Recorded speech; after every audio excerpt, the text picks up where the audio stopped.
En fiction, une cicatrice n'est jamais un simple détail esthétique.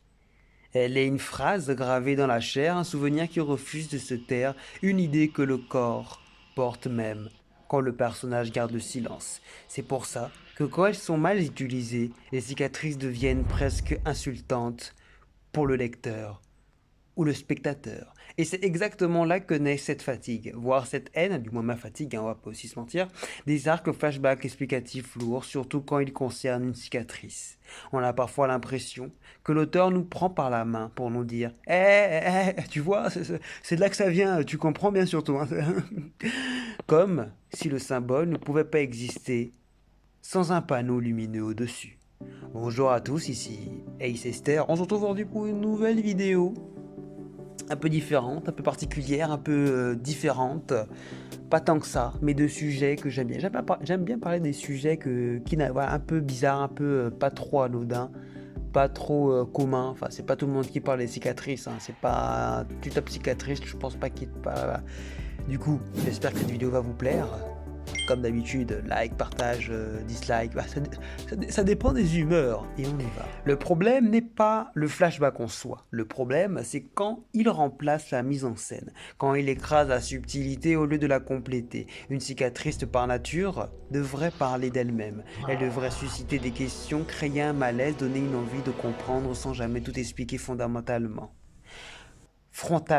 autant pour moi. Quand on coupe le récit pour montrer exactement l'instant précis où la blessure est née, surtout de manière appuyée, on retire à la cicatrice sa fonction la plus forte, celle d'être un mystère vivant. Dans certains cas, comme Kakashi attaqué au Sharingan le ninja copieur, on sent presque la volonté pédagogique excessive. Il fallait expliquer, justifier, fermer toute interprétation possible. Résultat, au lieu d'un symbole, on obtient une annotation de bas page. A l'inverse, quand c'est bien écrit, une cicatrice devient un langage. Prenons Barbe Blanche par exemple. L'absence totale de cicatrice dans son dos est plus éloquent que n'importe quel flashback. Elle raconte une vie entière de combat sans jamais fuir, sans jamais tourner le dos à l'ennemi. C'est une idée simple, presque brutale, mais d'une puissance plutôt folle, parce qu'elle ne nous est jamais expliquée lourdement. Elle est là, visible, et elle exige du lecteur qu'il réfléchisse. C'est du respect narratif pur. L'auteur, alors, ne dit pas « Barbe Blanche est un guerrier honorable », il le grave dans son corps. Luffy et sa brûlure infligée par Akainu fonctionnent de la même manière. Cette cicatrice n'est pas juste la trace d'un combat perdu, c'est la matérialisation d'un échec, d'une impuissance, d'un moment où le héros a compris qu'il n'était pas prêt. À chaque fois qu'on la voit, ce n'est pas le combat qui revient en mémoire, mais la perte, la colère, la promesse silencieuse de ne plus jamais être aussi faible. La cicatrice alors ne renvoie pas à une scène, elle renvoie à une émotion. Et c'est là toute la différence. Nous avons aussi le cas de Shoto Todoroki et de Endeavor. Elles offrent, leurs cicatrices offrent un autre registre. Plus intime, plus dérangeant.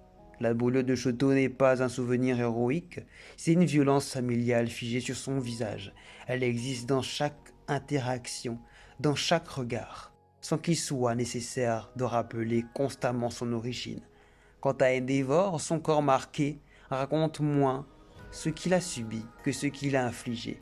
Les cicatrices deviennent alors des miroirs moraux. Elles forcent le spectateur à confronter les conséquences des actes et pas seulement leur cause.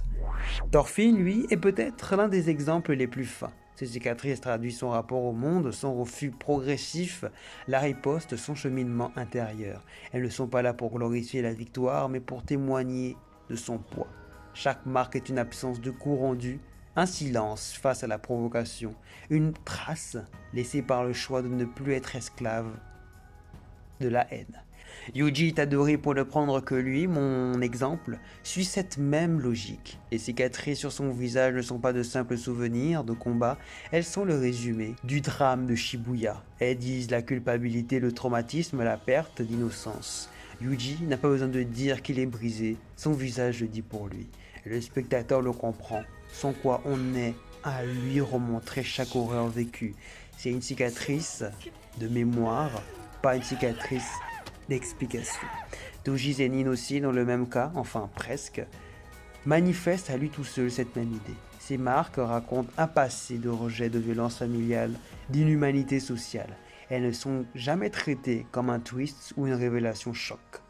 Elles existent tout simplement comme les vestiges d'un monde qui l'a broyé. Au fond, la vraie réussite, c'est quand une cicatrice n'est pas un souvenir du passé, mais une présence constante dans le présent. Quand elle influence sa posture, les choix, le regard, le silence d'un personnage, quand elle n'est pas là pour dire voici ce qui s'est passé, mais plutôt voici ce que ça a fait de moi. Les œuvres qui comprennent ça n'ont pas besoin de prendre leur public pour des idiots.